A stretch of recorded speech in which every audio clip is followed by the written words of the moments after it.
5 سوالات ہیں جس کے جوابات آپ کی خدمت میں پیش ہیں۔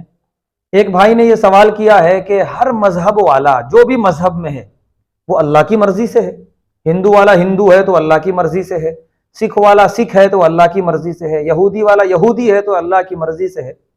کہہ رہے ہیں کہ جب وہ اللہ کی مرضی سے ہے تو اس میں بندے کا کیا قصور؟ جواب یہ ہے کہ اپنی مرضی سے ہے، اللہ کا ارادہ ہے، مرضی آپ کی اور ہماری ہے۔ اس کو میں ایک مثال دے کے سمجھاتا ہوں کہ ایک بادشاہ نے اعلان کیا، تھوڑی دیر کے لیے فرض کیجئے بادشاہ نے اعلان کیا یہ پتھر جو پڑا ہوا ہے بڑا، اس کو جو اٹھا کے اپنے سر پہ رکھے گا اس کو میں 10 کوڑے ماروں گا۔ اس کے بعد بادشاہ وہاں سے گزر رہا تھا، ایک آدمی پوری کوشش کر رہا اس کو اٹھا کے سر پہ رکھنے کی، رکھ نہیں پا رہا، تو بادشاہ نے ہاتھ لگا کے اس کے سر پہ رکھ دیا۔ اب آپ یہ بتائیے قصور کس کا ہے؟ قصور اس بندے کا ہے۔ اب اگر بادشاہ اس کو کل 10 کوڑے مارے تو کیا کہہ سکتا ہے آپ رکھے تھے ہمارے سر پہ، 10 کوڑے کیوں مار رہے؟ جواب یہ ہے کہ تم خود رکھ رہے تھے، رکھ نہیں پا رہے تھے، میرا ذرا سا ہاتھ لگ گیا تو چلا گیا۔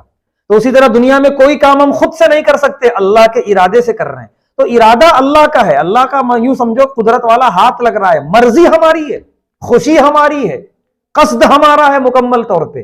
تو اسی لیے اللہ قصوروار نہیں ہے، بندہ قصوروار ہے۔ اللہ نے سورہ بلد میں فرمایا وَهَدَيْنَاهُ النَّجْدَيْنِ، ہم نے 2 راستے دکھا دیے، یا تو اس پہ چلنا ہے تو چلو، یا اس پہ چلنا ہے چلو، تمہاری مرضی ہے۔ اب آگے جس پہ بھی ہم چلنا چاہیں وہ ہم اپنی مرضی سے چل رہے ہیں۔ تو اگر خیر کے راستے کی طرف گئے تو اس کے بھی ذمہ دار ہم ہیں، شر کے راستے کی طرف گئے تو اس کے بھی ذمہ دار ہم ہیں۔ اللہ ذمہ دار نہیں ہے، بندے ہی ذمہ دار اور قصوروار ہیں۔ دوسرا سوال یہ ہے کہ سفر میں قرآن سننا جائز ہے کیا، یا اسی طرح کچھ کام کرتے وقت قرآن سننا جائز ہے کیا؟ جواب یہ ہے کہ بالکل جائز ہے، لیکن ایک شرط کے ساتھ کہ قرآن کی بے حرمتی نہ ہو۔ سفر میں جا رہے ہیں، کان میں جو ہے ایئر فون لگا دیے، قرآن سن رہے ہیں، سن سکتے، کوئی حرج کی بات نہیں، جائز ہے۔ کوئی کام کر رہے ہیں، کام ایسا ہو کہ جس میں شور شرابہ نہ ہو، خاموش کرنے کا کام ہے بیٹھ کے، بالکل جیسے کار چوب کا کام ہے یا کوئی اس طرح کا کام ہے اور قرآن لگی ہوئی ہے، سن سکتے ہیں، کوئی حرج کی بات نہیں۔ ایسا کام ہے جس میں بات کرنے کی نوبت آئی، جیسے دکاندار ہے، اس کو گراہک سے بات کرنا پڑتا، ایسے میں قرآن سننا جائز نہیں ہے، کیونکہ قرآن کی بے حرمتی ہے۔ تو وہاں شور شرابہ ہو رہا ہو یا باتیں کرنے کی نوبت آ رہی ہو تو وہاں قرآن سننا جائز نہیں ہے، بے حرمتی ہے۔ جو کام خاموشی سے کرنے والا ہے منہ بند کر کے، تو پھر اس میں قرآن سننا جائز ہے، سن سکتے ہیں۔ اس کے بعد چوتھا سوال ایک بھائی نے یہ کیا ہے، تیسرا سوال، کہ ہمارے بھائی کے لیے رشتہ دیکھنے گئے تھے مگر لڑکی 2 سال بڑی ہے تو کیا کیا جائے؟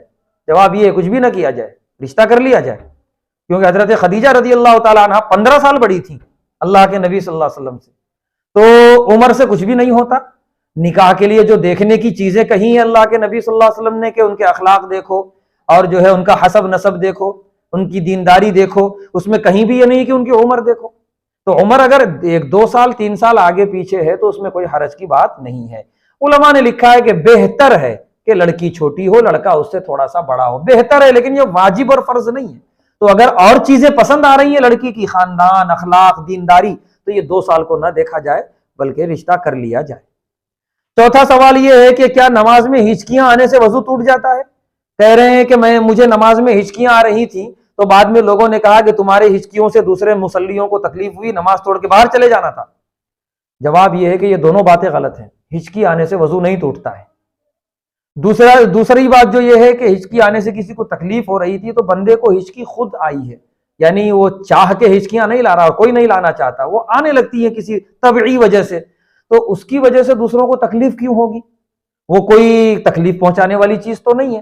یا اگر کسی نے تکلیف محسوس کر بھی لی تو اس میں بندے کا کوئی قصور نہیں ہے، نماز توڑنے کا حکم نہیں ہے، نماز اسی طرح جاری رکھنا ہے، بالکل ہر حال میں نماز توڑنے کا حکم نہیں ہے۔ اس کے بعد آخری سوال یہ ہے کہ مسجد میں ریح خارج کرنا، وضو توڑنا کیسا ہے؟ کہہ رہے ہیں کہ کسی صاحب نے بتایا ہے کہ مسجد میں جو آدمی ریح خارج کیا تو اس سے فرشتے مر جاتے ہیں۔ جواب یہ ہے کہ ریح خارج کرنا مسجد میں غلط بات ہے۔ اللہ کے نبی صلی اللہ علیہ وسلم نے ایک شخص سے ریح خارج کرنے کی آواز سنی مسجد میں تو آپ نے فرمایا کہ یہ اللہ کا گھر ہے، اللہ کا گھر اس لائق نہیں ہے، ان کاموں کے لائق نہیں ہے، لہذا اس کے لیے مسجد کے باہر جائیں۔ یہ حدیث میں ہے۔ فرشتے مر جائیں یہ تو بری بات ہے، فرشتوں کو موت نہیں آتی، ہمیں معلوم ہونا چاہیے، موت ہمیں اور آپ کو آتی ہے۔ تو ہاں، رحمت کے فرشتے بھاگ جاتے ہیں بدبو کی وجہ سے، یہ ہے، مرتے نہیں ہے کوئی بھی۔ جزاک اللہ خیر۔